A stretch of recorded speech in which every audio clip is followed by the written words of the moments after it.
DDG episode 141. Am I supposed to be leading this and hosting this, or is this your kind of thing now? Sometimes it's my thing, sometimes it's our thing. It just depends on the mood. Last week was fun because, for those that don't know, Dave wasn't able to go, but it was up to the wire on if I was gonna actually do it, because I didn't know if I would have the energy to squeeze in an episode last week. And Dave didn't know until probably an hour before I recorded it. I'm just gonna go live, and if it sucks, it's never gonna get released. All right, well, I am back. My name is Dave Hunt, and I'm one of the hosts, and that other voice you hear is Michael Swick, and we are Digital Days Gaming. So if you listen to if it was your first time listening last week and you only heard Michael, I don't know whether to apologize or applaud. I most likely applaud. They're yeah. I mean, they're in there. The feedback around it's been really good. Everybody kind of liked the change of pace, and I don't know if I actually when I stream, I obviously have a conversation sort of with myself and with chat and stuff. I don't know if I could do what you did though. Yeah, to be honest. The thing is, you just got to get a cat and just put it just off center of the microphone, and then just talk at the cat, and just. Because I already do that already without a microphone, so I'm just talking to the cat about video games, and I recorded it, so it worked out okay. Well, I appreciate you doing that and letting me just kind of fully disconnect as much as I can disconnect, which I have a hard time even disconnecting from work, and let alone from this stuff. So I was half asleep when I woke up, and I was asking in the morning, and I'm asking Angela what she's doing. She's like, "Oh, I'm editing." I'm like, "Oh." to be fair, I did it in one shot, so I was just like, Angela, if you could just throw some music on the front and we're golden. Well, I mean, there was. I know if we go back to this place again, I know I could record from there. Mm-hmm. The internet was really, really good, so recording is a possibility if we go back to this place. We've gone there 2 years in a row. It's in northern Michigan.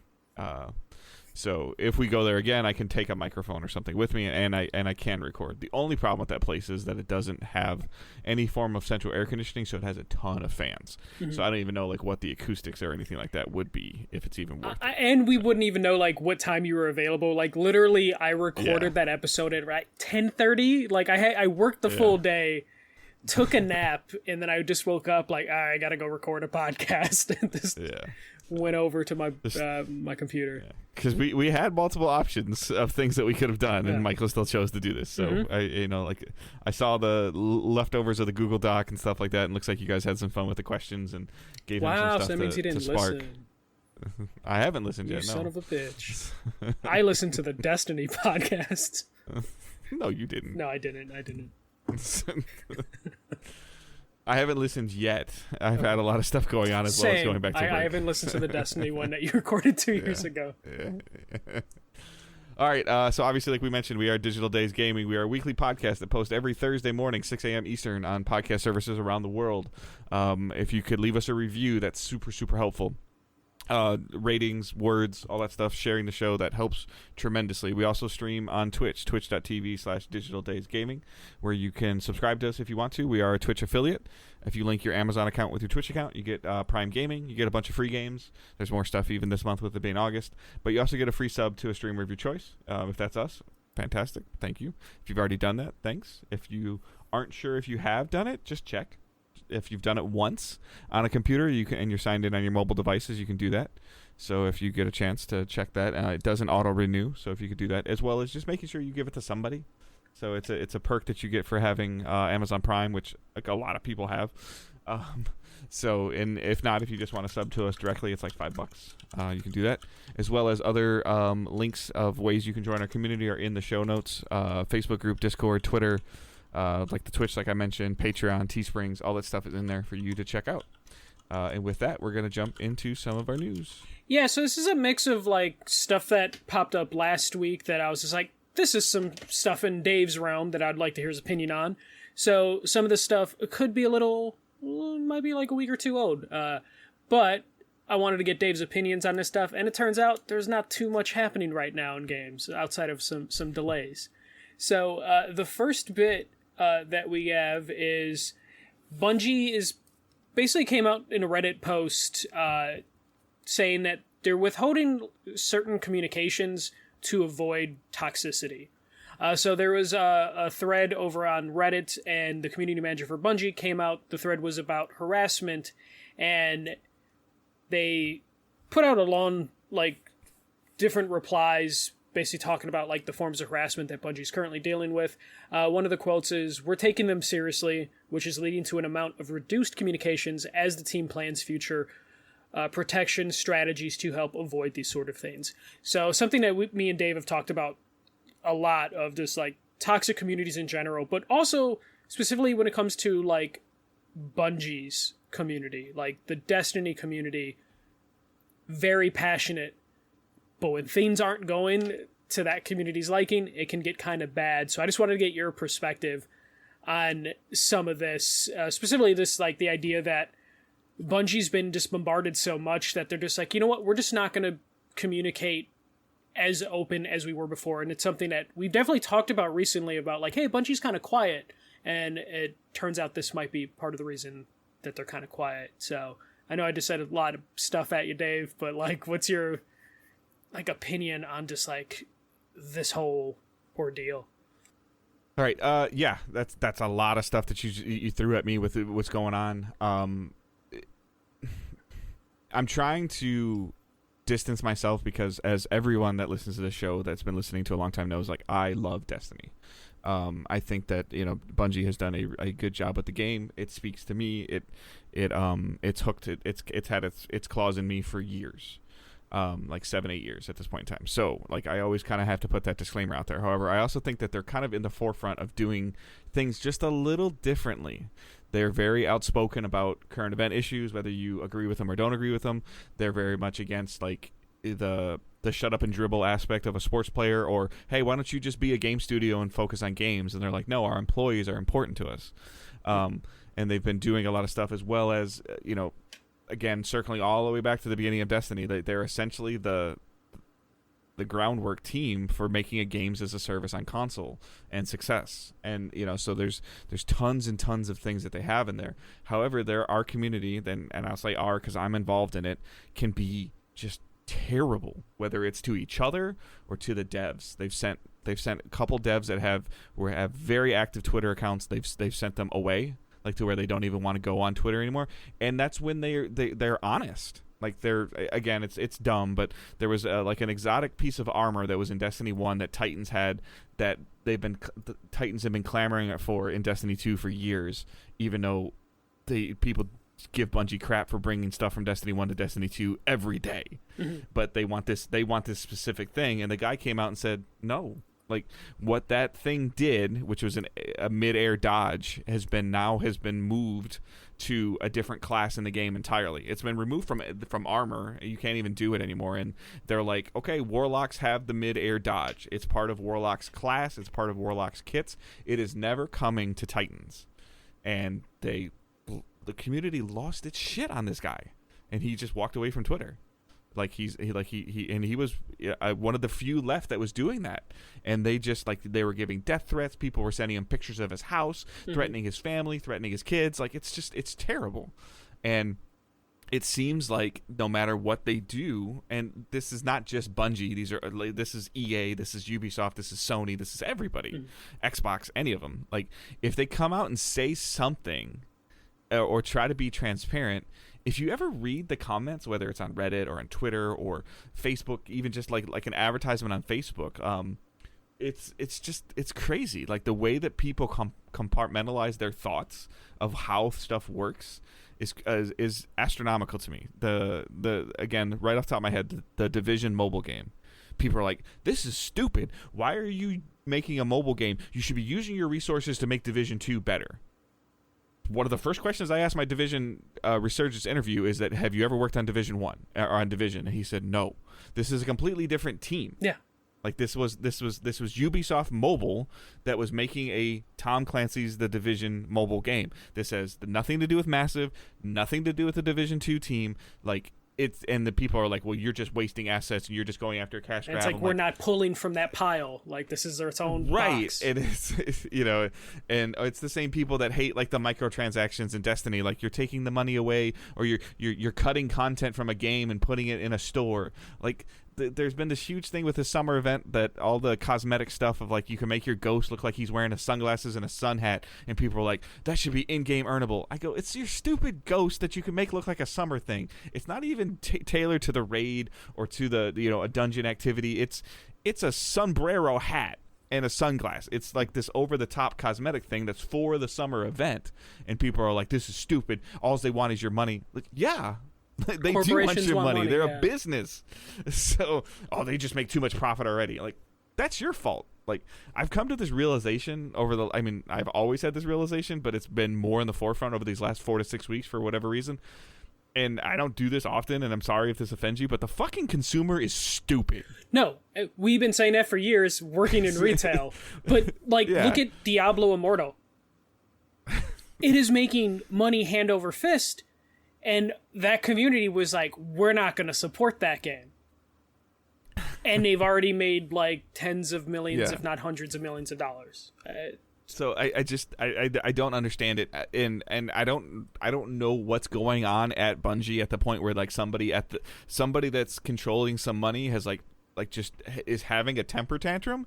They're taking they took a person, I don't have anything in front of me, but they're suing somebody for harassment. Yeah, cheating and harassment. They're taking him they're taking him to court for things that he did in the game and stuff that he's done on social media. Like, they have evidence of him making like 18 different accounts in the game, as well as like another like 35 different Twitter accounts, and like they're suing him for essentially being a toxic person.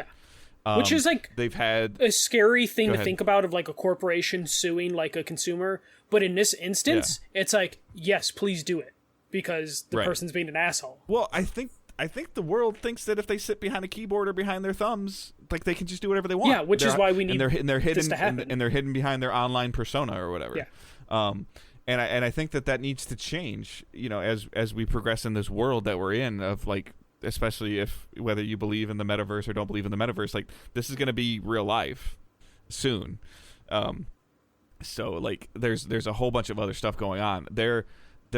But at the same time, they're now like the things that they try to do of like recently they've allowed access to people to start, using their music again, even some of the stuff that's been vaulted, like the accessibility that Bungie's given. And I don't know enough about in depth of these other devs, but the access that Bungie gives its players to its stuff in the game, to its API and how you operate things is dramatically different than any other game I've ever played before. And I don't blame them sometimes now for shutting doors, like because I feel like it's just getting worse and worse and worse. As much as I say a consumer is stupid in terms of how they function, but they're very intelligent human beings and they know how to find information. But I just wish they would use that energy somewhere else. But unfortunately, they won't use that energy somewhere else. Don't take up the time to like look up a dev's address. Like, go do something else. Like, I don't know. Sony Santa Monica had to come out Yeah. Just a couple weeks ago, and they were like, hey, stop harassing people for release dates, and like they'll hire a new writer, and then that writer will just get destroyed about things that they weren't involved with because they just got the job, and it's just bizarre. Do you think this is going to lead to because Bungie's like, we're going to reevaluate how we do things? Do you think, because if you look at other things, we don't know who runs certain accounts in terms of for other brands outside of gaming, we don't know who the fuck runs the Wendy's Twitter account, but we most likely know who runs the Bungie Twitter account, or various other things. You have a good idea of the Bungie main account. There's probably and again, I'm super involved in the community, but there's probably 6 people that have access to that account. Yeah, no, and that's what I mean. Video gaming has always been that industry that's we know names of people because they put people in front of the audiences and put a little personality on it. Do you think we're just going to get studios just being the brand is issuing the statement, and it's just you're not going to have someone on camera delivering information. You're not going to have people being hi, I'm so-and-so from Bungie. Let's talk about game design. It's just going to be here's the new game I don't think that we'll designs. ever lose the personalization from it, because I don't think that like you can, like somebody like Chandler that we know, Chandler Wood for Avalanche Studios, Khalif for Firespite. I'm not too sure what it is right now. I know he just moved somewhere. Yeah, Khalif just changed as a community manager. Circling back to the Bungie thing, I had a really good relationship with David Dowg, Deej. And he was kind of like the first introduction to like a community manager for me, as well as some of the access you get from PR people.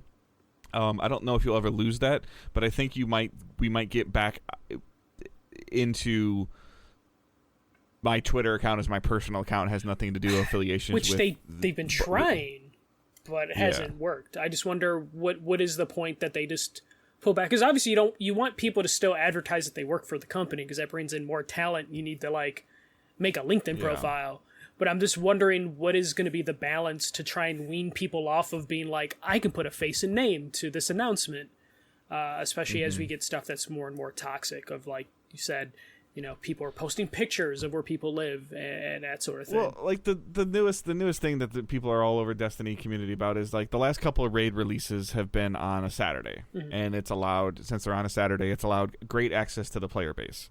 To anybody can compete in this world's first raid race because it's on a Saturday and it's in the middle of the day, between 10 a.m. and 10 a.m. and 4 p.m. anywhere around the world.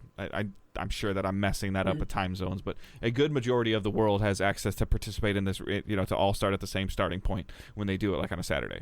The last one they did at the launch of Witch Queen for the Vow of the Disciple was on a Saturday, and there was huge connection issues for like the first 2 hours, which kind of messed with the race, obviously. And so this year they're doing it, this next raid that comes out at the end of August, they're doing it on a Friday. Yeah. And the community lost its shit because it's on a Friday. And one of the community managers came out and said, look at what happened with Vow. We need to have as many people in the office or at their workstation as possible, and the best way to do that is to do it on a Friday. And everybody's like, oh, just work Saturday. Like, that's not how this corporation functions. Like, some of these employees are subcontracted. They probably have deals written that if it's work on a Saturday, it's double time. Oh, they have Sony's money now. They should just be able to do whatever they want. That's not how it works. That's not it. So, yes, am I annoyed with the decision? Yeah, I would rather have done it on a Saturday. Am I going to try to figure out a way to do it on a Friday? Sure. Do I have enough people that I can do it on a Friday with? I hope so. It looks like I will. But do I understand it? Like, we've talked about this for years. I'm able to compartmentalize myself. The analytical part of it makes sense to me. The fan part of it, I hate. But I'm not going to death threat the raid designer. Yeah, and that's currently what Bungie is just like trying to figure out, of this like, how do we communicate if no matter what we communicate, a shitstorm comes our way? Because even when they make a good announcement, frustrated. Yeah, people get frustrated with me about my enjoyment of Game Pass, and they were like, well, you're not playing anything recently. Like, no, I haven't been playing games for like 6 or 8 weeks because I'm in a new role at work, and I'm a 39-year-old man, and I have ups and downs in my life all the time. But my 6-year-old is enjoying the hell out of Game Pass. My 22-year-old has Game Pass in Kentucky, and he's playing it. So just because I'm not playing it doesn't mean it doesn't have any value or I don't understand how it works. Yeah. The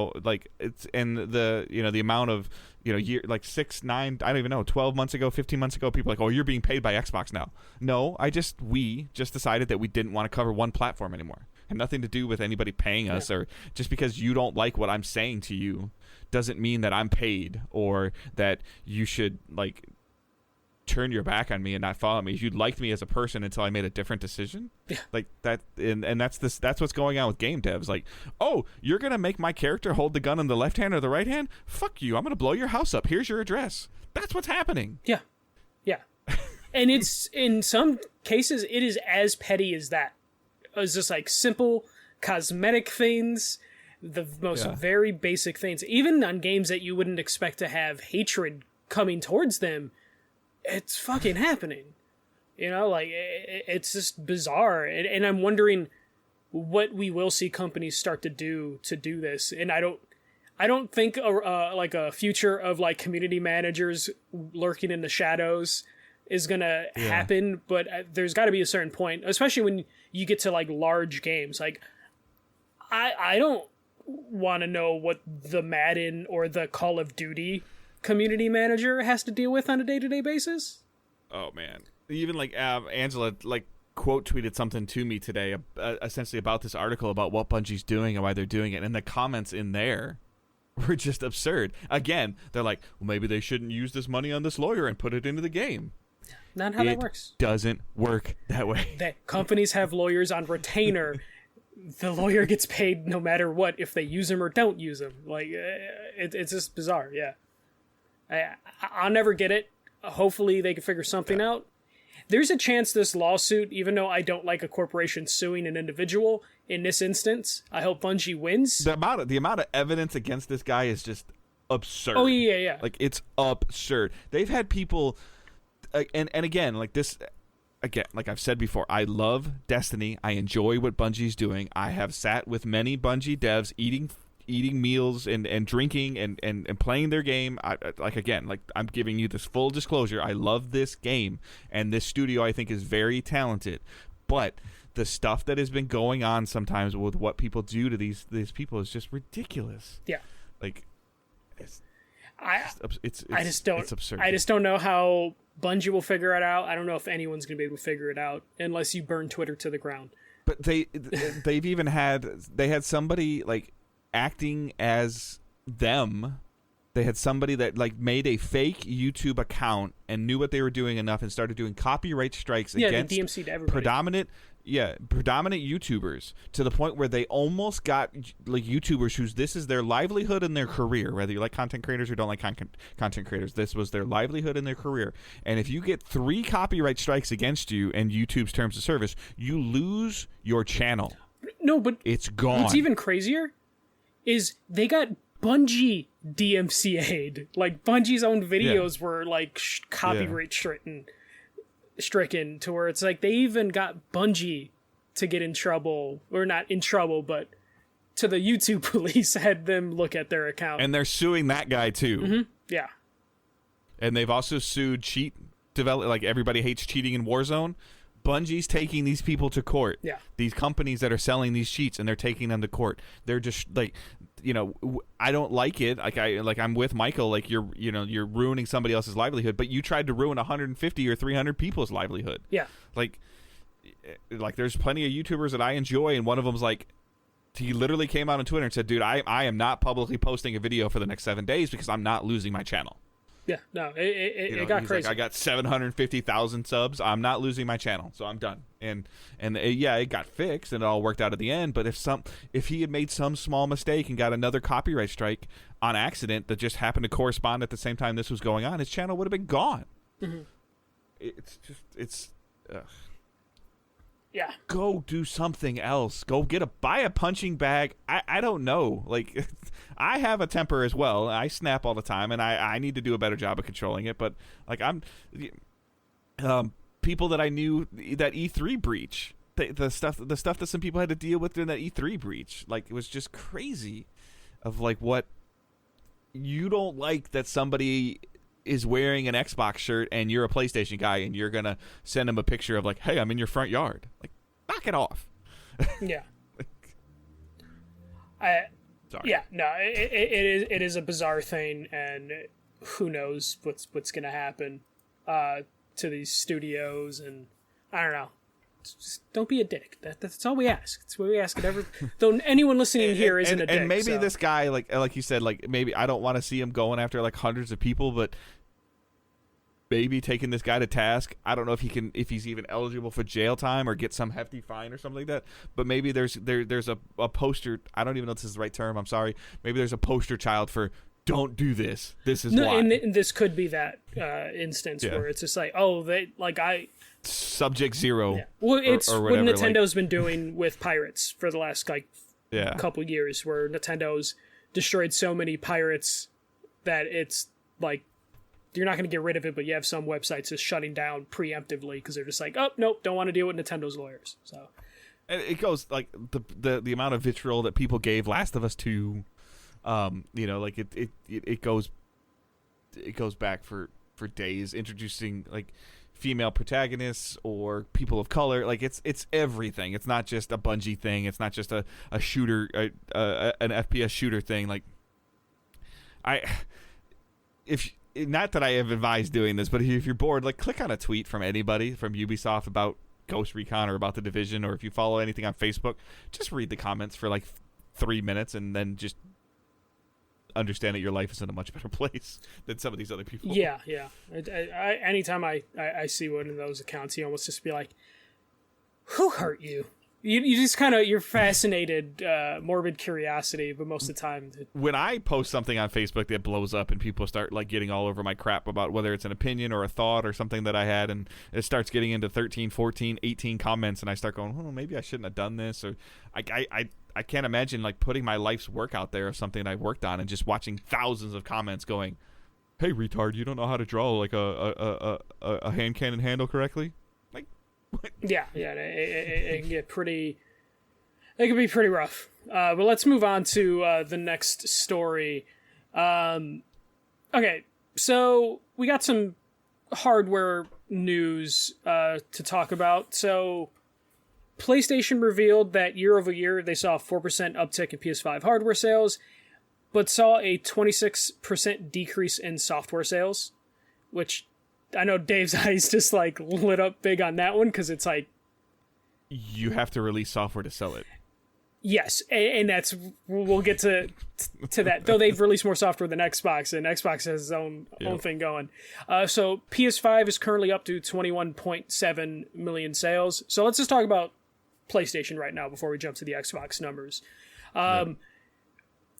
I believe you're right. Like there hasn't been enough software to release, so year over year it is looking worse.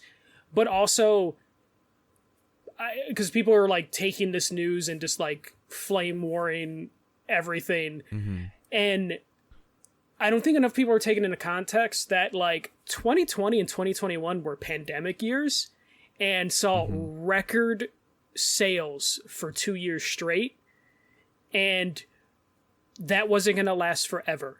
And turns out 2022 is the end of that run.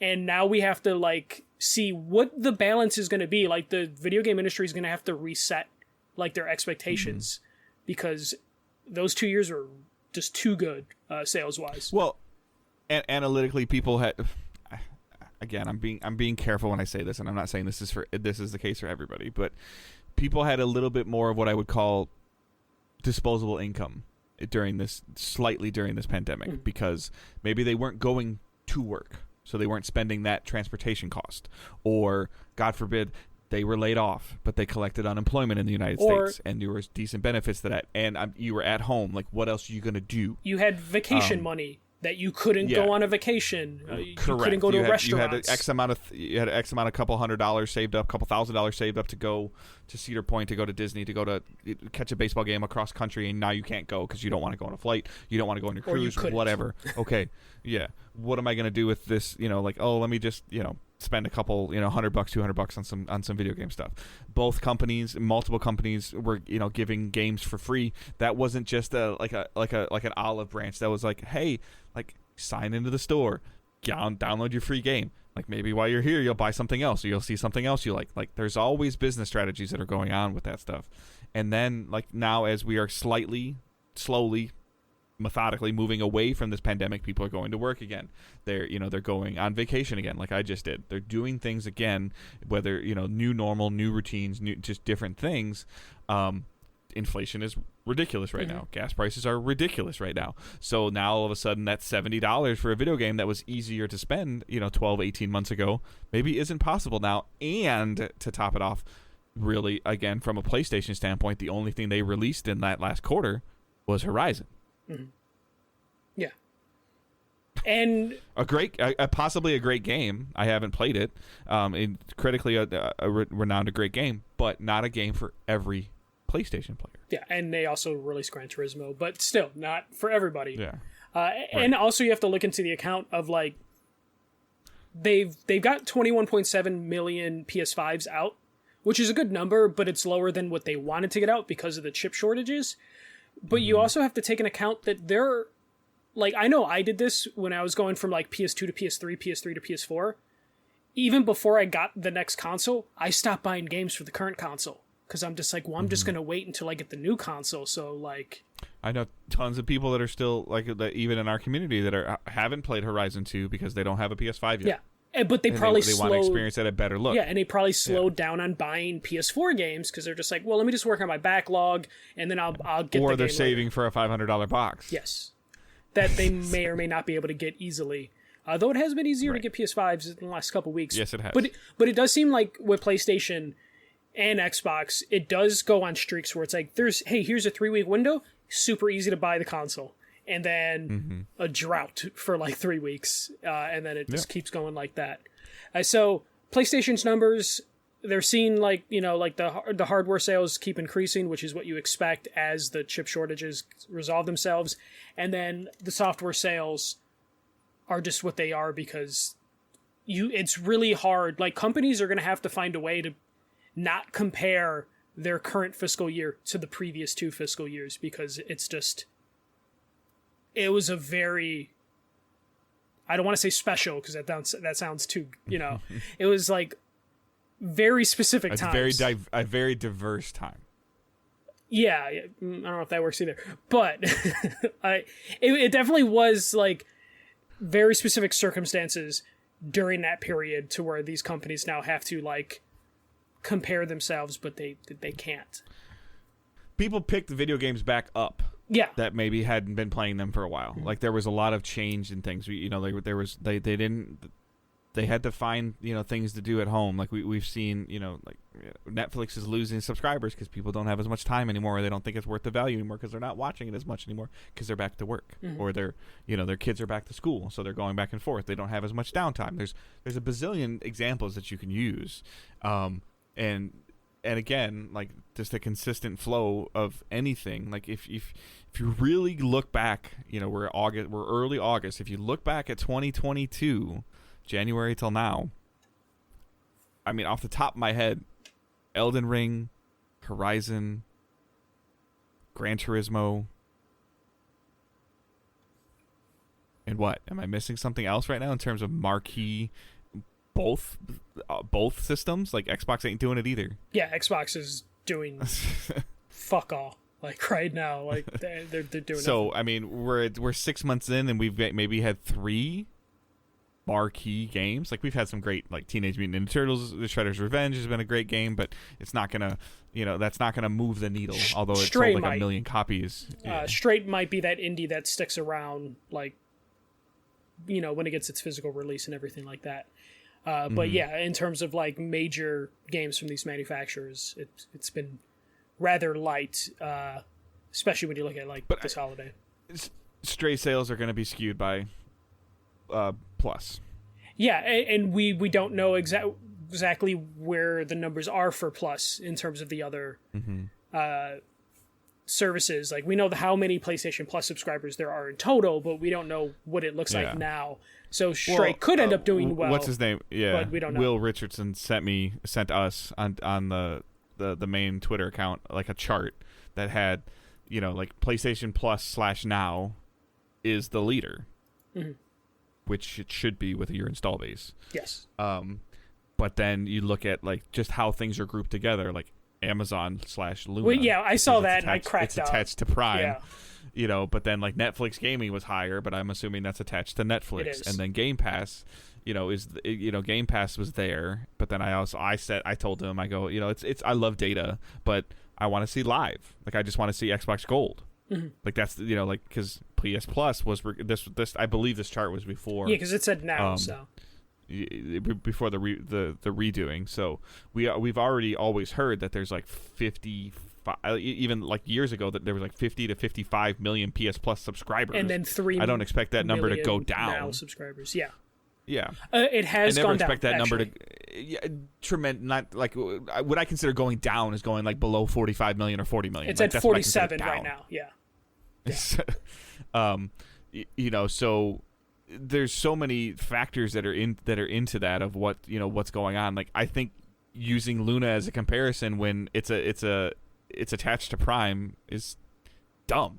Like that's not apples to apples. Yeah, like I have Prime. I have not interacted. Yeah, and I've never touched Luna. I don't know how, to be fucking honest. Yeah. I don't know like what controller I can even use. I mean, But let's get to Xbox. Xbox is a little bit more confusing. So Xbox is saying that they had record annual revenue. Specifically, they said they've sold more consoles life to date than any previous generation. So the Series S and X are selling better than any previous generation of Xbox, which, comparing that to Xbox One, ain't saying much. Comparing that to Xbox One isn't saying that much. Saying it to 360 is saying a lot. And they have been the market leader in North America the last 3 quarters in a row. So that's the thing that we've been talking about. That Series S sells really well. It's the cheapest console you can get, and it's like halfway to next gen. So it does really well for Xbox. But they're also having the problem that Sony's having, that they are seeing a 11% hardware revenue decrease, and Xbox services in general fell 6%. And they're saying it's because of lower engagement hours, which is what we're talking about. People have less time.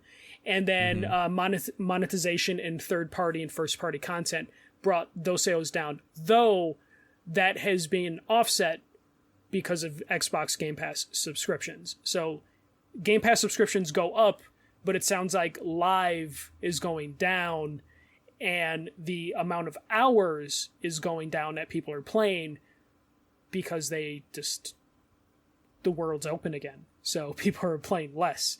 So we're seeing it on both consoles, both manufacturers, of dealing with the world is open back up now.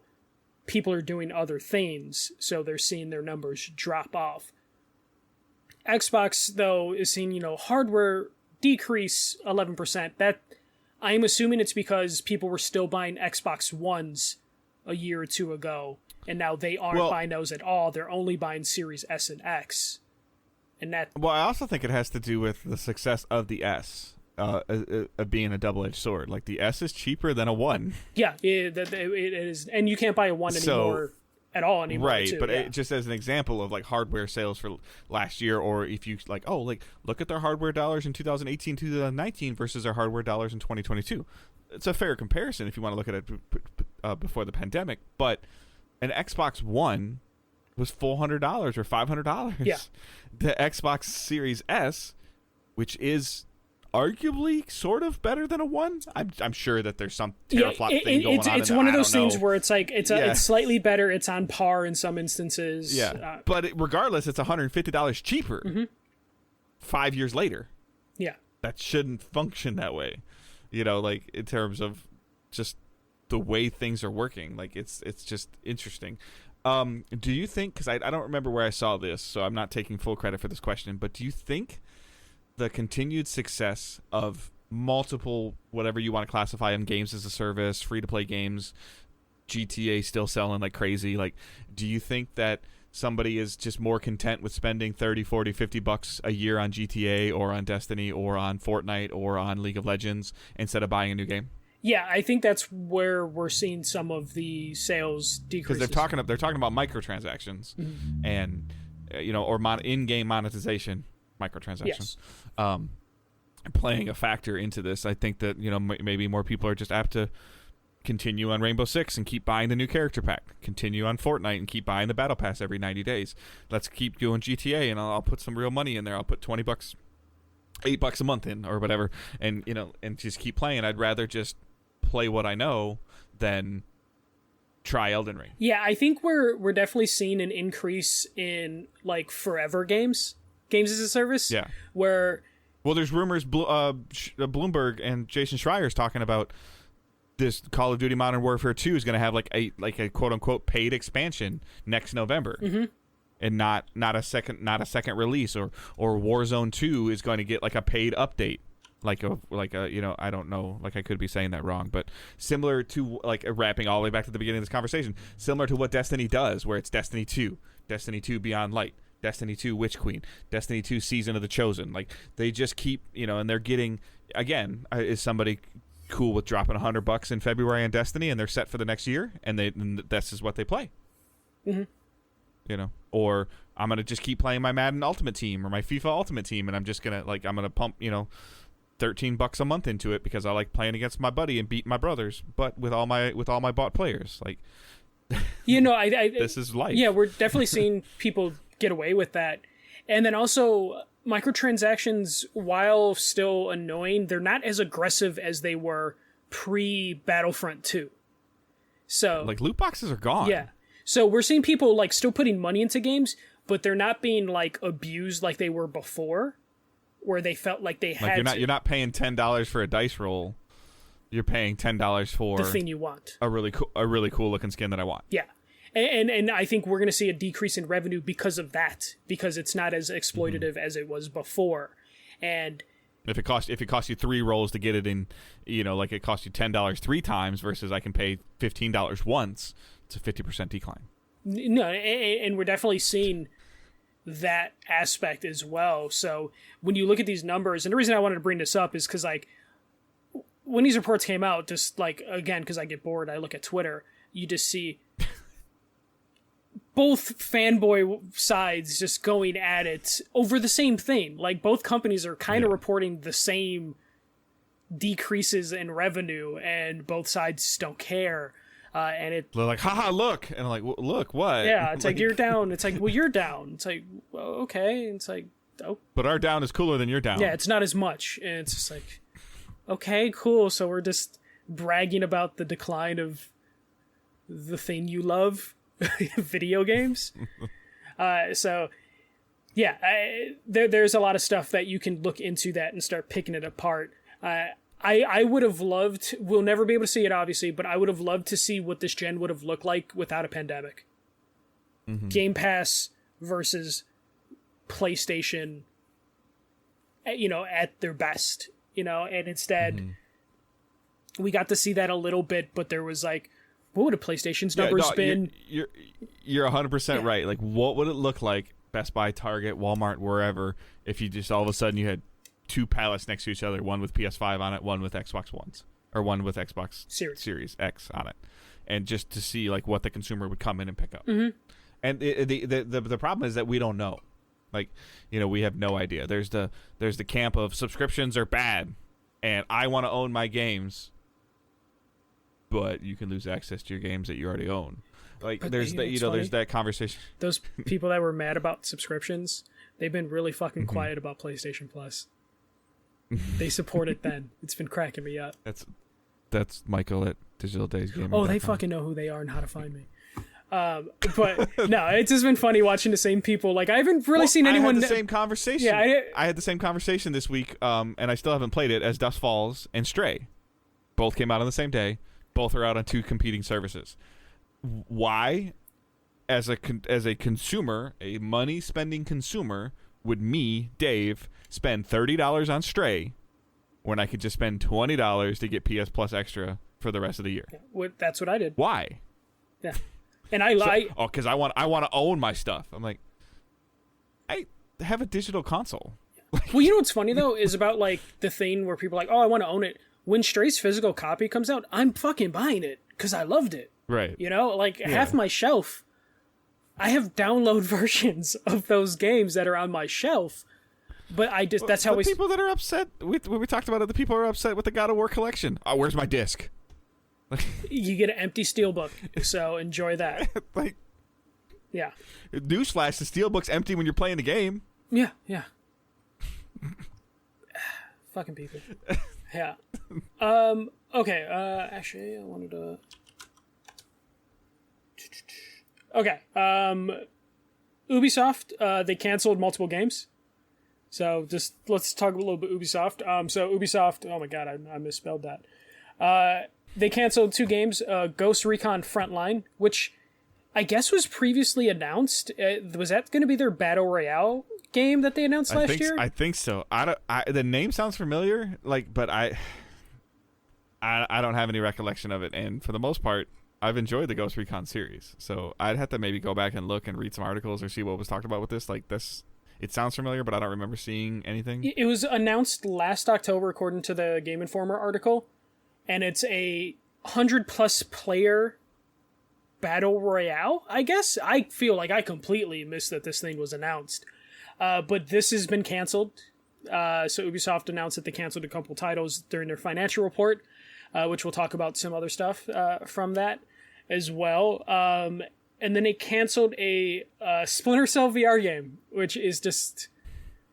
There's still, I guess, a Splinter Cell game being worked on, like a proper one, but a Splinter Cell VR game was apparently in development and canceled, which is kind of shocking because it totally would have lined up with how Ubisoft, like, they like releasing stuff on new platforms. PSVR 2 is around the corner, so this seems like it would have been perfect. Splinter Cell, he puts on the night vision goggles, and you were in, like, it would have been fucking perfect. That was canceled by Ubisoft. I'll just mention it now. They also revealed that Avatar has been delayed into 2023. So Ubisoft... Oh, and then there was rumors that Roller Champions was going to be discontinued, shut down. Ubisoft said, that's not the case, though they are going to reevaluate the seasons for Roller Champions. So Ubisoft kind of... Something we've been talking about where it feels like Ubisoft is kind of trying to make themselves a little lean and kind of cutting projects away, just kind of releasing stuff to get it off their plate. Well, I think they're realizing that this, you know, like we've been talking about them for a couple of years in terms of like how long can the Far Cry strategy work? How long can the Assassin's Creed strategy work? Both of those games franchises consistently always being in the top 5 for MPD for the last 10 or 15 years pretty well. You know, but people are like, they're all the games are the same, and like it does, like I feel like Far Cry 6 as an example is kind of the one that's more, you know, kind of like fizzling out compared to, you know, the conversations around Far Cry 3, 4, and 5. I think the Ghost Recon franchise is fizzling out. However, it is, you know, like Ghost Recon Wildlands is going to get a little bit of a bump. You're going to start seeing a lot of people talking about it again because it just released on Game Pass. And people will mess around with it because of that. I think that they need to, because they announced their partnership with the PlayStation as well. I thought with this Uconnect or Uplay account stuff, like I don't know why this stuff didn't they announce something like maybe, or with this Ubisoft Classic or something, or it's part of PlayStation. Yeah, Plus like Premium. that needs to like come faster. You know, but so like I'm not really sure what's going on. Like this is unfortunately like this is what the consumer, circling back, the stupid consumer wants. Tell me what games you're making. I want to know what's coming out. I don't care if it's 5 years. You need to tell me. What do you mean you canceled my game? I was really looking forward to that. It's been in development for 5 years. Like, yeah, we didn't want to tell you. Yeah. Because we weren't sure if it was going to work. Yeah, and now, you know, like Ubisoft, at least they, like, the Splinter Cell thing they cut off before they announced it, so it doesn't seem as much, but, like, Beyond Good Evil 2 can't be a game anymore, right? Like, we talk about, like, that strategy of, like, yo, let's announce something with nothing. Josh played that. No, it wasn't playable. He got PS. to see a demo of it, but it wasn't playable. But, like, no one knows what the hell that was. And, I mean, look at Skull and Bones. They spun that off from, like, Black Flag, but they didn't really have a game until the last couple years, and they announced that, like, 4 or 5 years ago. And... So, I don't know exactly what Ubisoft's doing right now. I just assume they're just trying to trim whatever they can so they don't disappoint people with an announcement that they don't have faith in later on. And they also just probably need to condense all those teams. Because I'm assuming, because they haven't announced any layoffs or anything, the people working... Or closure of their bazillion studios. But they do have Division 2 Heartland coming. So why would you put Division 2 Heartland out? Heartland? Right? Okay. Yes, they're free to play. Yep. And yeah, why are you going to do Division 2 Heartland versus Ghost Recon Frontline? Yeah. Why? Someone must have went into a meeting and been like, why do we have two, like, I know Frontline or Heartland. Why do we have 2 over-the-shoulder third-person shooters? Yeah. That may or may not be both Battle Royale type games. You know, like, why are we going to do that? And I expressed my concerns years ago about Ghost Recon Wildlands, and I've talked about this before too. Like, all these companies are trying to do a looter. Like this, like, oh, like, let me do this again because I might get a different color boot. Like, some games can do it, some players like it, some don't. Like, there's a fit for both. Like, I didn't love like Far Cry New Dawn, where like the weapon level system where you could buy higher level weapons. Like I didn't like that. Like, but I think it was financially sustainable for Ubisoft because they keep doing it. Like, these people that don't like this stuff, but then just open their wallet. You're not showing anybody anything. Yeah, Ubisoft sold out of those NFTs for that. People are supposedly claim they don't like $70 Last of Us remakes, but you can't buy the collector's edition anywhere. Yep, sold out. I wanted to buy it, and I can't though. Yeah. So yeah, I don't know. Consumers suck. Dave, I'm gonna throw a wrench into our plans real quick. I forgot this news story. I don't know if you saw it because it came out I think a day after I recorded and you're on vacation. But Star Wars: Knights of the Old Republic remake is in development hell. It sounds like it's been canceled. So this is unrelated to the Ubisoft stuff, obviously.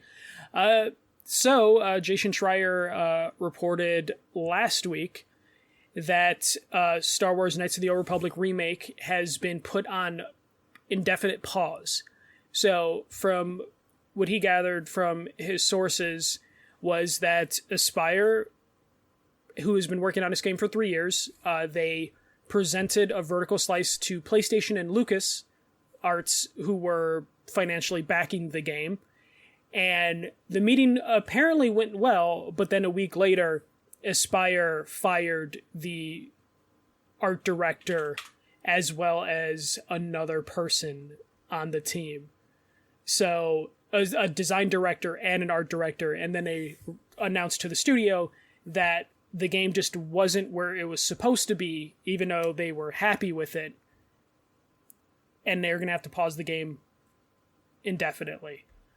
So a lot of things to like try and pick up from this.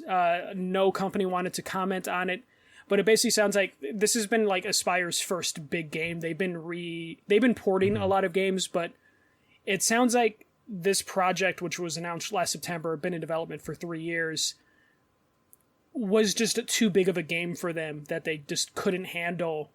And PlayStation and Lucas sounded like they were happy with the game where it was, but Aspyr just couldn't keep pace and had to just reevaluate what they're going to do as a studio and where they're going to put their efforts into. So I know a ton of people that were super excited for this remake. But those people were also worried of like, they're not BioWare, they're not EA, they're not LucasArts. Why is Aspyr making this? And it sounds like that's just not going to happen anymore. No one knows like if Embracer Group can move this license or this project to one of their other studios, or if this is just going to be a dead project. I would imagine, though, PlayStation and LucasArts did... Sounds like a really cool thing for Crystal Dynamics, honestly. That's what or Eidos. Like, if they could do it, would be perfect. But I wonder, does PlayStation or Lucas feel like an obligation to see this through because it was at a, like, PlayStation conference or something? Like, how expensive would it be? I don't know, man. Like, I think that some of these, like, it's fascinating to me. I don't know if you saw, like, it's somewhat related to this. Like, the Batgirl TV show that was in development, they're just like, nope, we're done. Like, they're like, what? No, like, the movie. Like, you guys already filmed stuff. Oh, yeah, the movie. I'm sorry. It's done filming. They're like, it's done. Yeah, but they're not releasing. No, I know, yeah. And it costs $90 million, and they're just like, it's not worth releasing. Yeah, and it's cheaper, in air quotes, to not release it. Because they can write it off. Like, it's crazy. That's the world that we're in right now. Like, so... could we get Knights of the Old Republic as a similar thing? My apologies, I thought it was a Batgirl television show. I'm sorry. Well, that was canceled as well. It's to the point. Yeah, it's to the point where it's like there's the stuff going that, you know what, we just need to just cut our losses and walk away. Yeah, but we're $100 million in. Yeah, but I don't. If it flops, and our next show could be $200 million down, so let's just take the $100 million hit and walk away. Yeah. We'll write it off, like, and it'll be fine. And it's basically, it looks like this, because I guess, you know, they were showing a vertical slice to potentially, like, get the rest of the project funded or whatever, and PlayStation and LucasArts would have been like, oh, you're fine. We'll give you this much money, and you have to hit these milestones. and Aspire was just like, no, thank you. Like, we can't hit your milestones for the amount of money you're putting into it. We bit off more than we can chew, and then they just fired people. Like, it's just kind of sucks for the people that have been working 3 years on this project. This kind of comes down to just like bad management of like taking on a contract that you just weren't able to fulfill and letting it go for 3 years. Well, yeah, you talk about like is another similar example of something going out as a fizzle. Just kind of bumped in my head, like mentioning Crystal Dynamics. Like, since they've been purchased, we haven't heard Crystal Dynamics and Avengers in the same sentence. Yeah, there's still weekly like things going forward. I still see them tweet stuff, or not them, but the Avengers game account. But yeah, that's just quietly just like, hey, we have like our holidays stuff that we did last year, rolling it again. I think they added Lady Thor like 2-3 months ago. I don't know. Yeah, but no one's really. Thing is, no one's really like, damn, I hope they release more Avengers content. Yeah, but as soon as Bungie releases a weekly update, people are all over their shit. Yeah. And instead, well, I don't know what's worse. Having content released that no one cares about, or having content released that people are pissed about. Like, yeah, or it's never good enough. Yeah. So but yeah, Knights of the Republic is on pause. Sucks to see. Hopefully someone works on Knights of the Old Republic in the future. All right, moving into what's delayed, as you mentioned already with the Ubisoft update, is the Avatar has been delayed till next year. And to just keep piling on to the Xbox problem, Warhammer 40k Dark Side is delayed from September to November. Not a terrible delay, but a delay nonetheless, and another Xbox exclusive-ish thing that's not going to be there in September. Yeah, because that was coming Game Pass day one. It's right? on Xbox and PC. Oh, okay, it was one of those. But yeah, okay. But it's not coming to PlayStation, and it's not coming to Xbox when they said it was going to come. Yeah. So whatever deal they signed or didn't sign, just for whatever reason, just doesn't seem to be working. So. Yep. And there were some people that were kind of excited about this. I've never really played any of the Warhammer games before, but like on vacation, my older nephew, who's older than Jonathan, he was like, "Oh, that's coming," and I was like, "Oh, really? I forgot about that. Is that only coming to Xbox?" Yeah. Oh, it's Xbox and PC. I'm like, "Oh, okay." And I was like, "Oh, wow, it is coming like next month," and not no more. Yeah.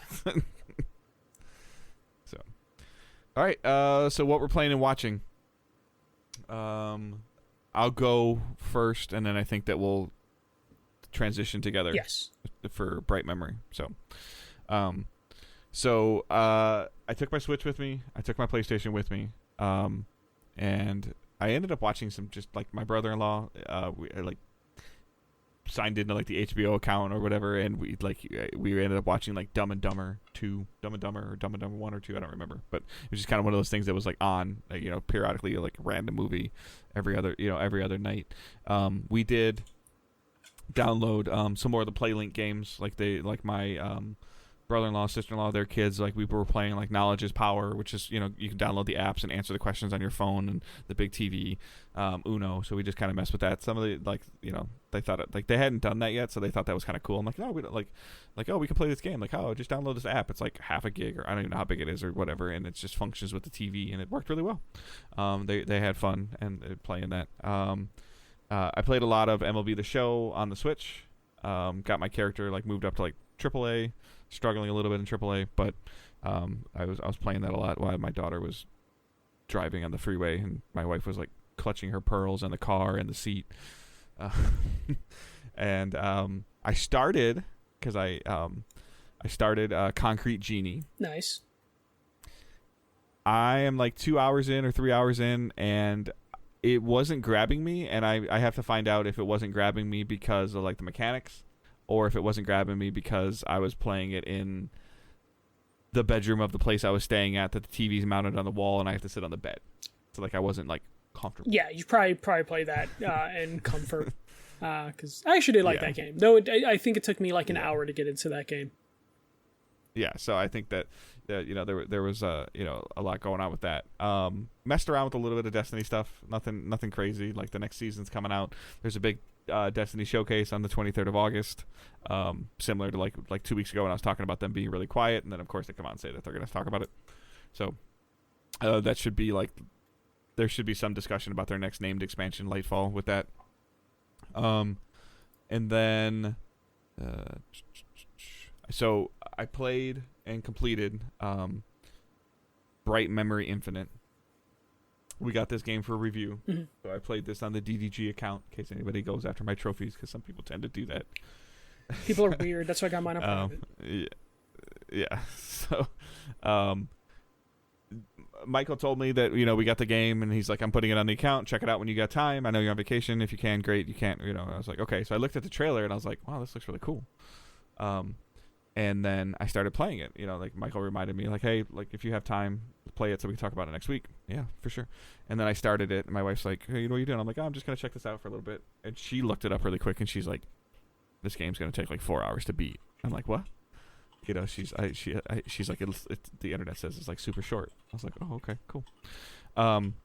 So first of all, I think the game looks amazing. Like look-wise, mm-hmm. I think it looks really cool. In terms of like the character, the character you're playing as, and like some of the baddies, like the bosses you're going against, I think they look cool. Yeah, I would say. Sorry to cut you off, but like I would say like the actual design is cool, but like the character models sometimes look a little like stiff in terms of like expression for like the acting, the very little acting that there is in this game. Yeah, but like the actual, I don't really know what this game is trying to be. Like that's the part that I was struggling with, because I have multiple problems with the game, but then I also had fun playing the game. Well, I think we should say like it's it's a first-person shooter. You have different guns that you just switch between as the chapters progress. You get a different like arsenal. I think there's like 5 weapons in total, but you also have like the ability to like pull enemies towards you and then also kind of like throw them as well. And you kind of get bullet time where like if you throw an enemy up and you just start using your katana, it kind of slows things down just a little bit. Mm-hmm. And it looks really cool, and the gameplay is really fun and exciting.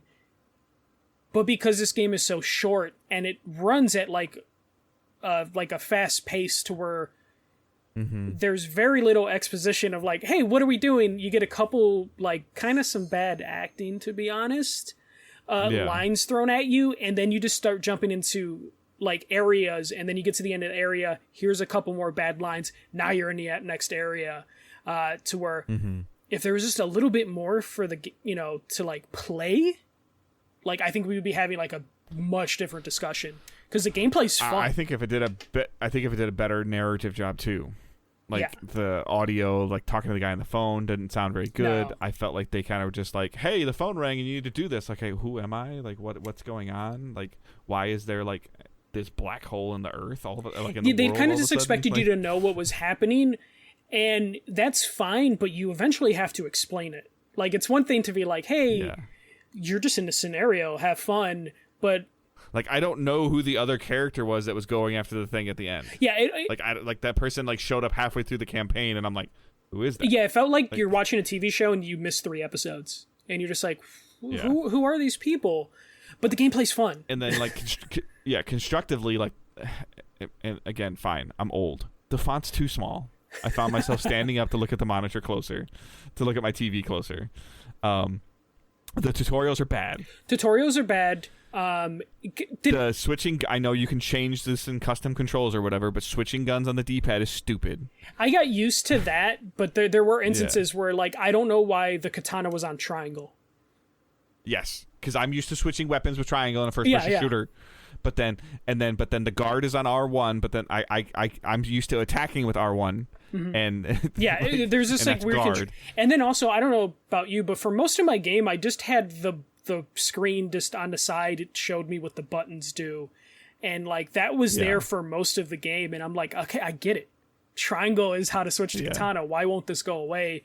And it turns out the game just is a little buggy. So I don't know if I just had a bug and that was supposed to go away eventually, but the game did crash on me. No, it showed up there a lot constantly. Like just to remind you. Yeah, well, I saw you because you break stuff all the time. Yeah, but like there is this instances where like, I don't know if you felt this, but like gameplay, fun, pretty fluid. But when you would go into areas and it was like, press square to enter the area, I would sometimes have to mash square because it just wouldn't pick up the prompts. Yeah, I don't remember having that kind of problem. It was weird, but I didn't have that problem actually doing the combat. It was like weird bugs and stuff. It just felt like they were trying to do like they were trying to throw everything in the kitchen sink at you. You could wall run, you could double jump, you could slide, you could switch weapons, you can parlay somebody and throw them in the air and shoot them, and it's just like it just didn't really know what it wanted to be, but at the same time, like, it was fun sliding around and shotgunning people in the chest. Like, especially the boss fights, for whatever they were like fine, but in terms of just like when you get a bunch of enemies in an area and you're just like switching between like the shotgun and the assault rifle, switching between that and then just like chopping people up with the katana, really fun and addicting. I just wanted more in terms of like, this game could have used like a wave-based mode or something that utilized its strength, which was the gameplay, and it doesn't. To be fair, it's like a $25 game. Yeah, it's a $25 game that took me 90 minutes to complete, and I don't see a reason. I beat it in 2 hours on easy. Yeah, it's not a very long game. I think most people beat it within like 2 to 4 hours. So I wish there was just a little bit more, and also, it was developed by a single person. This was the game that we've seen like pop up. I think it originally popped up in like an Xbox press conference. I think he spent more time on the outfits than he did on the narrative. Yeah, and the outfits were interesting, to say the least. It just looked like her back was just going to be in pain most of the video game. I just don't... I was kind of disappointed in the game because I think this felt like a tech demo. Yes, I agree. But I thought it looked good and it was fun to play. No, and that's my problem is like I enjoyed the gameplay. It was just too short for my liking, and like it just failed for me on a narrative level. And I'm fine with games that have poor narratives, but you have to give me enough gameplay or like something else. Like this could have benefited so much with like an infinite attack mode or something like a boss like we didn't mode. know why. Certainly, you don't know why certain things were happening.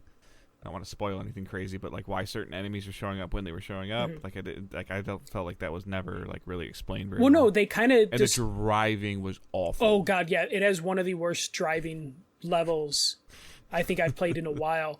But that's why I felt like it was a tech demo. It was someone's like proof of concept of like, hey, these are the levels I would like to do in a full game if you give me the resources. And instead, they just released that, and I think that's a shame. Like you said, if this is made by one guy, which I didn't realize, like he took it to somebody and says, "Hey, like this is what I have, what I can do. Like this is what I can do by myself. Like what do you think we could do if it was like 50 people?" Exactly. And they're like, "Well, why don't we just release this? Like, excuse me, like we can just release this. It's good enough. Like, and it's like, okay, yeah, good enough, but the potential, like, if you could get this like with a good writer and get a 10 or 12 hour campaign out of this, like." The way that this game initially felt, it could be borderline like must play. I wouldn't go crazy, but it would be interesting. It would be good. It would have potential. Yeah, like it could be. I feel like it potentially could have been up there. Like the reason why a lot of people like Titanfall 2's campaign was the gameplay and the story. So if you can get like nobody's ever really saying like Titanfall 2 is a game of the year, but you see like Titanfall 2 is a must play campaign.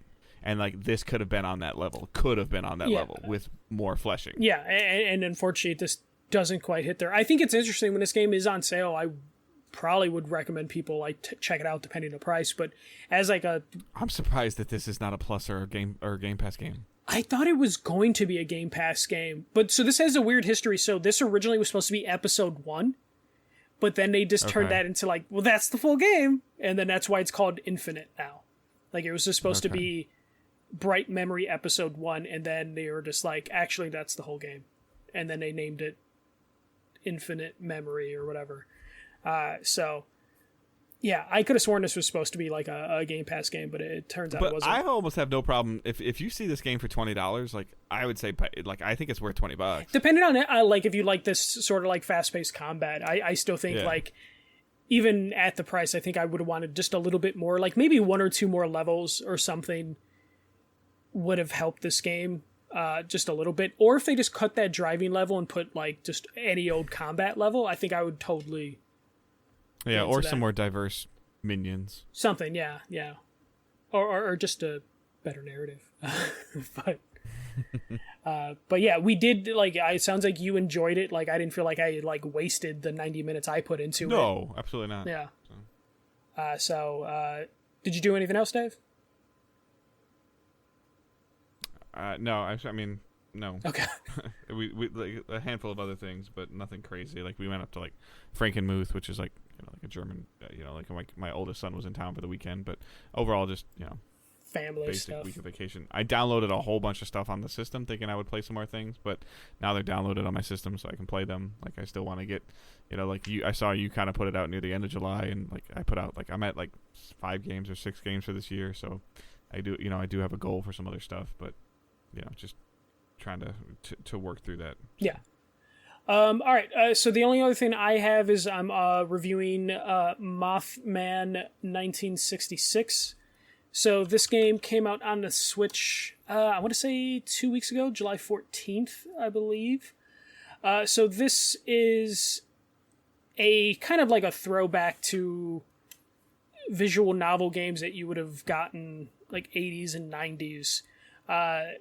It's basically a choose-your-own-adventure game that takes place during a meteor shower, and each chapter is from a different character, and because it's choose your own adventure, you're literally just like reading out text, and every chapter you get decisions that you can make, and these decisions will either branch off into other things that happen in the story, or they could just lead to your death, as in, choose your adventure style. So my only reference for choose your own adventure books is going to be Goosebumps, unfortunately, which I don't know if that, like... Does that really qualify as a choose your own adventure? They did have choose your own adventure Goosebumps books that I would always cheat to where it would be like, turn to page 12 or like 86, you're dead. And I'll be like, well, I'm going to go back and do that again. And this does have like that aspect of it, especially in the early chapters where it's just like, you can die pretty quickly in this story, and it just says like, you died, you want to retry, and then you just go back and then just do it again. I don't want to spoil too much of what happens in this, but if you do like kind of pulpy horror science fiction stuff, this would be right down your alley. There's a ton of like mystery going on in this. I think the art style works really well in terms of what it's trying to mimic, in terms of like that like green black computer text that you would have gotten in like like that pixely art you would have gotten back in the day. It's done really well.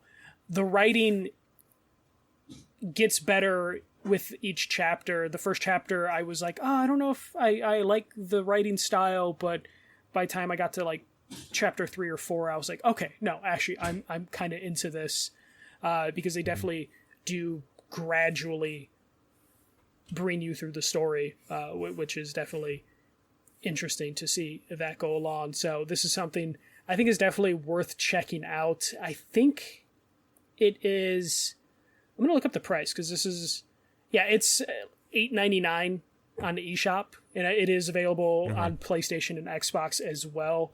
So it's definitely something to check out if you're into like visual novels, choose your own adventure type stuff. So if you're into that, definitely check this out. I wish I could describe the art better, because I'm just young enough that I wasn't like, I didn't grow up with this art style. So like my point of reference for some of that is not quite there, but I can appreciate like what they're able to do in terms of like trying to mimic that art style, but also keeping it like modern enough that it's not like unplayable for someone who's not familiar with what they're trying to do visually.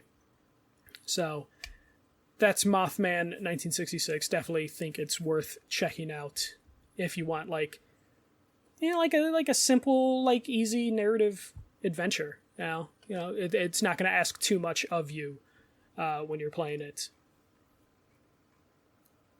But that's it. Awesome. That's kind of all I've been doing. I did watch. I finally started The Boys season 2 and 3 this week. Finished season 2 in a week. Halfway through season 3. I'm enjoying that show. It took a while for me because I didn't like season 1, but my friends kept telling me that season 2 and season 3 are really good. So finally getting around to that. I think I need to just. I think The Boys needs to be a show that I just watch on my own. I don't think Angela's gonna be watching into that. Then you just reminded me, like we did end up going through, again, just watching random stuff on Netflix. There's a show where like one season through, like Never Have I Ever. It's about like a high school Indian girl and her family. So it's got some comedic stuff to it. It's actually narrated by the tennis player. Oh gosh, why am I McElroy? Or not McElroy, that's the golfer. Shoot. The guy that flips out on umpires, and he's retired now. I'm so bad with names. John McEnroe. Yeah, McEnroe. Yeah. Okay, I was like, I think you said it. He narrates the show. Okay. So I thought it was funny and decent. Again, one of those things like 25-minute episodes, easy to watch. All right, so questions and comments using hashtag AskDigitalDays. You can send us those on Facebook, on Twitter, Discord, all that stuff. So Robert Cartwright writes in, serious question, if you had to have one gaming device only, what would it be? Probably my PlayStation 5. God, I hate that might be my answer. It's either a PS5 or PS3. But it would have to be a backwards compatible PS3 so I could play PS1 and PS2 games. Because the only reason I would choose PS5 is because it also could play PS4 games, if that makes sense. So I want the largest library possible. But I think I liked the PS3 library significantly more than I like at least current PS5 library. So mine would be a split in terms of what I would choose. You'd have to ask me on a different day. I'll give a different answer. And then the next question is from Marvin. He's like, I got a question for everybody. What's the best story you've ever experienced in game? I was talking to my brother, and we both honestly skip past every story element and focus on the gameplay in every game for almost the last 20 years. Strangely enough, when I asked him his favorite, To the Moon was actually my favorite too. Although it barely qualifies as a game since there isn't much gameplay. The story, despite me not playing it over 10 years ago, it's still something I think about occasionally. So I didn't know that you were going to put this question on here. There's a ton of comments on this thread too as well. It's super interesting. For me, if we're talking about like, this is where it gets hard. If you're talking about like a franchise story, it's Uncharted. Okay. If you're talking about one game, like start to finish, one named game, it's very, very close for me between Spec Ops: The Line and Last of Us. For one thing, beginning to end. Yeah. For me, the first game that pops in, I talk about it all the time, What Remains of Edith Finch, which also is going to PS5 upgrade already this week or soon. Yeah, just not for Plus users. Not for Plus users, of course. Of course, there's no smart delivery. What Remains of Edith Finch is a game I've probably played like 4 or 5 times now. I think it is one of the best stories I think I've played in video games ever. In terms of the emotions that they get you to have while playing, and it's something that like I think anybody can play because it doesn't really challenge you gameplay wise, but it definitely will put a bunch of emotions into you. And I'd probably agree with you, Last of Us, though I would probably go part 2, just because part 1 I played and I enjoyed. I really liked it, but it was definitely something that like it didn't have me question, things like part 2 did. Yeah, see, and I think I understand where you're coming from, but I think that's the difference between me being a father and you not. Mm-hmm. In terms of the 2 games. Yeah, because the first one is very much about like that father-daughter relationship. You learned about Joe and Ellie's relationship, and then something happened that caused you to really care. Yeah, and And then something happened at the beginning of Last of Us that caused me to care. Like, I still show people like the first 10 minutes. No, and I totally agree with you. Like, the only reason I think I would put 2 over 1 is just because the idea that, like, at a certain point that game just, like, flips it on its head and is just like, who's the good guy? And as simple and as silly as that question is, I think they do a really good job of, like, getting I agreed. Like, the parallel... I don't know how to describe this, but the parallel storylines running parallel to each other, but being played at different times. But if you were to... No, I could go on, sorry. Yeah. But, you're essentially playing through a set amount of time twice. Yeah. As different, But if you were telling me, like, greatest opening to a game ever, Last of Us Part 1, hands down. Like, or Last of Us...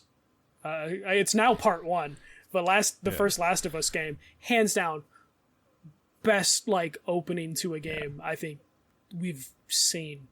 Because it pops into my head immediately when we talk about, like, intros or, like, cold opens or whatever.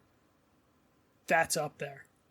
And a close one, and the only thing that bothers me about it is the episodicness of it, but The Walking Dead Season 1 is there too. Yeah, that because it's consistently good. That first season. I think all 5. Yeah, all 5 episodes. All 5. Yeah. Like that was when I was like, I didn't think that episodic would work, but then I'm like, oh, like episode 1 was great. Oh, episode 2 came out today. I'm gonna play it. Like, oh, I gotta wait another 4 weeks. Oh, it's out. Like it was like one of those like must play things. Like as soon as it came out. So, and then also full disclosure, by the way, I don't think I've complained either way about it, but Angela saw more comparison shots of Last of Us 1 versus Last of Us Remake. She's like, we might have to spend $70. She's like, it's been 10 years. It might be time for you to play that game again. Yeah, especially you didn't replay it for Part 2. Nope. Yeah, so you're like even better. Like there might be sections that you kind of don't remember clearly. Like I'm a decade away. Yeah. Like, so that might be a DDG purchase. No, I'm kidding. All right, that is our show for this week. So again, thank you to Michael for taking care and holding it down last week. And like I said, the feedback was good. You even got a Patreon comment, which I forget how to log into that system to reply. But if you're listening now, thank you for the compliment. I just forgot the password to get into that account. Yeah, but lots of positivity on the Facebook post and Discord too about everything. Consider joining Discord. Michael's a little bit more active in there than I am. He's posting pictures of things that he's randomly buying or messing with or doing. I bought another game off eBay this week. I'll post the picture later. Yeah, so if you want to see his PS3 collection growing, you can check out our Discord. Link is in the show notes. If that doesn't work, let me know. If anybody tried to join that's not already in there and it doesn't work, let me know. I can replace it, or message me, tweet at me, and I can send you the proper invite. And Dave, I'm going to do something very stupid. I am going to say that for Patreon at the end of August, we are going to do a spoiler cast for Dante's Inferno. I'm just putting that out there, Dave. I'm signing you some homework. Okay. I want to do, with celebrating God of War Ragnarok coming out, let's play the God of War knockoff Dante's Inferno. So I think Safe to Spoil is going to return at the end of August. Dave right now is like, I'm going to have to play Dante's Inferno. Well, I'm just like, what platform is that on? Game Pass. Like, is it? It's on Game Pass. It's so that's why I picked it. Okay. So we've talked about this. Yeah. This isn't completely out of left field for me. So I want to play that this month for Patreon. So if you're interested in that, that's kind of where we're at with Patreon. By the way, as Michael and I have been talking, we're thinking about going back and forth with a Xbox Game Pass game and a PlayStation Plus game month to month, and kind of like playing through those spoilers. Like maybe Stray will be one. Like I don't know. Yeah. I have intentions of playing Stray and beating Stray. It sounds like it's not terribly long. It's like 4 hours.